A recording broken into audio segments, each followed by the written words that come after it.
Yo les gars, c'est Mathis Football. On se retrouve aujourd'hui pour une toute nouvelle vidéo dans laquelle on va débriefer le match de Coupe du Monde. Donc le premier pour l'équipe de France, donc c'est entrée en lice face à l'Australie qui se clôture sur le score de 4 buts à 1. La France qui a d'abord été menée 1 but à 0 face à l'Australie qui est très bien revenue en mettant ses 4 buts. Donc le premier but a lieu sur d'ailleurs le seul point négatif en soi de la soirée, parce que quand on gagne 4-1 c'est que positif. Mais ce qui s'est passé, c'est la blessure de Lucas Hernandez. Voilà, notre latéral gauche qui s'est blessé plus ou moins tout seul. On va attendre qu'il aille passer des IRM, tout ce genre de choses. Et on saura sûrement le lendemain ou peut-être ce soir avant d'aller se coucher ce qu'il a. C'est certainement une fin de compétition pour lui, je pense. Voilà, se blesser tout seul comme ça, rester au sol, sortir en boitillant assez bien. Je pense que c'est une fin de compétition. Après, peut-être que je dis n'importe quoi. Je suis pas médecin, les mecs, on verra demain. Mais ça sent pas bon déjà à partir du moment où il se blesse tout seul.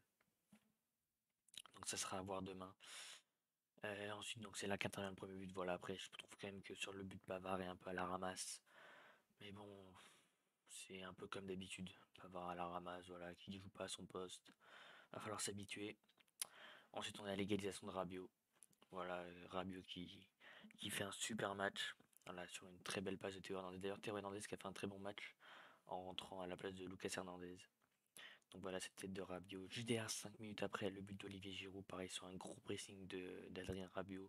Mbappé qui le remet, Rabiot qui est très altruiste et qui la met à Giroud. Giroud qui met ce but, les mecs, ça fait plaisir. Parce que honnêtement, je suis un fan de Giroud, j'adore ce qu'il fait, j'adore le joueur qu'il est. Et je trouve qu'il est pas assez mis en avant. Mais bon, voilà, tous ceux qui n'avaient pas confiance en lui, déjà là, il a mis un doublé, il met plus ou moins tout le monde d'accord.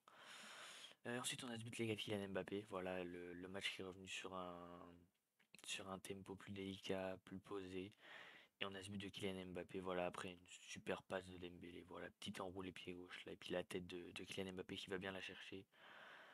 Voilà, la tête, il accompagne la tête poteau rentrant, le gardien qui peut rien faire. C'est rare de voir Mbappé marquer de la tête, ça fait toujours plaisir.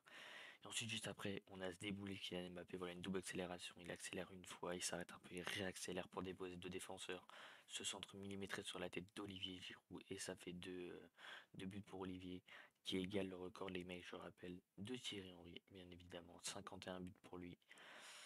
C'est incroyable tout simplement, même si je pense que Mbappé battra certainement Thierry Henry et Olivier Giroud, mais il mérite, moi c'est un joueur que j'ai toujours aimé, même si la Benzema est blessé, j'ai toujours eu confiance en Giroud. Il le prouve ce soir. Maintenant, il faudra voir aussi après. Mais pour une entrée de Coupe du Monde, c'est super clean. Franchement, les mecs 4 buts à 1, on pouvait pas rêver mieux. Donc voilà, maintenant, il n'y a plus qu'à rêver. Il n'y a plus qu'à rêver bien pour la suite, quoi. Il n'y a plus qu'à penser à la suite. Là, Algérie contre le Danemark samedi et contre la Tunisie mercredi. Donc en tout cas les mecs, si cette vidéo vous a plu, je vous invite à liker, à vous abonner, ça fait extrêmement plaisir, je vous rappelle, à activer la cloche de notification pour être au courant de tous les débriefs que je sors. Et sur ce les mecs, c'était Mathis Football. Ciao l'équipe.